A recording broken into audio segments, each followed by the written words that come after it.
চাচা বাড়িঘর তো সাজানো কেন, হেনা কোথায়? একদিন সময় আসবে তোমার জীবনে, হয়তো তুমি এসে বলবা, চাচা বাড়িঘর তো সাজানো কেন, হেনা কোথায়? আর চাচা বলবে, বাবা হেনার তো বিয়ে হয়ে গেছে, তুমি বাস খাও, তুমি গাঞ্জা খেয়ে ঘুরে বেড়াও।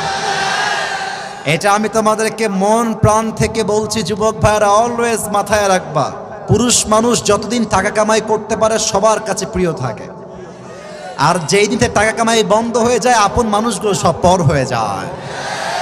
টাকা কামাই করো হালাল ভাবে, অনেক বেশি ব্যবসা করো, চাকরি করো, উদ্যোগ নাও, প্রতিষ্ঠিত হও জীবনে। যদি মায়ের কাছে সেরা সন্তান হতে চাও, যদি বাবার কাছে সেরা সন্তান হতে চাও, যদি তুমি তোমার স্ত্রীর কাছে সেরা স্বামী হতে চাও, যদি তুমি তোমার সন্তানের কাছে সবচেয়ে প্রিয় বাবা হতে চাও, তুমি যদি বোনের কাছে সবচেয়ে প্রিয় ভাই হতে চাও, টাকা কামাই করা ছাড়া কোনো গতি নাই যুবক ভাইরা। বলো বলো বলো। जब जेब में पैसा होता है तो पराये भी अपने हो जाते हैं, और जब जेब में पैसा नहीं होता तो अपने भी पराये हो जाते हैं। পকেট ভর্তি টাকা থাকলে ভালোবাসার মানুষের কোনো অভাব হয় না বাংলাদেশে, আর পকেট খালি হয়ে গেলে ঘরের আপন বউটাও পর হয়ে যায়।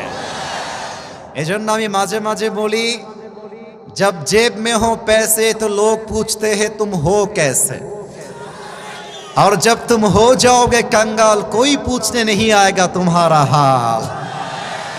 পকেট ভর্তি টাকা, বলবে হাউ আর ইউ, কেমন আছেন ভাইয়া আপনি, আর যখন পকেট খালি বলবে হু আর ইউ, তুমি কে, তোমাকে তো চিনতে পারছি না ভাই আমি। এই পুরো দেশটাই হচ্ছে টাকার খেলা। এই টাকার জন্য হাজার হাজার যুবক তার পছন্দের মেয়েকে বাংলাদেশে বিয়ে করতে পারে না, এবং এই টাকার জন্য আমি মেয়েদেরকে অসম্মান করে কথা বলছি না, সব মেয়েকে আমি আসিফ এক পাল্লায় মাপি না। অনেক মেয়ে টাকা দেখলে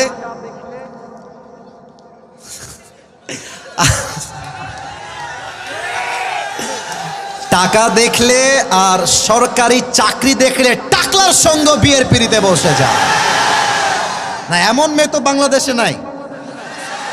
আরে নাই, আরে নাই রে ভাই, থাকলে আল্লাহ হেদায়েত দান করুক, পড়েন সবাই আমিন।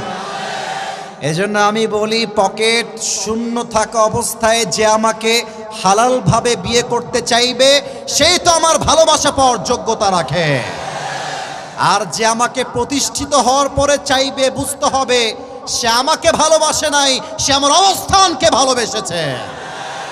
আল্লাহ যুবক ভাইদেরকে হালাল ভাবে বেশি বেশি ইনকাম করার তৌফিক দান করুক, পড়েন সবাই আমিন।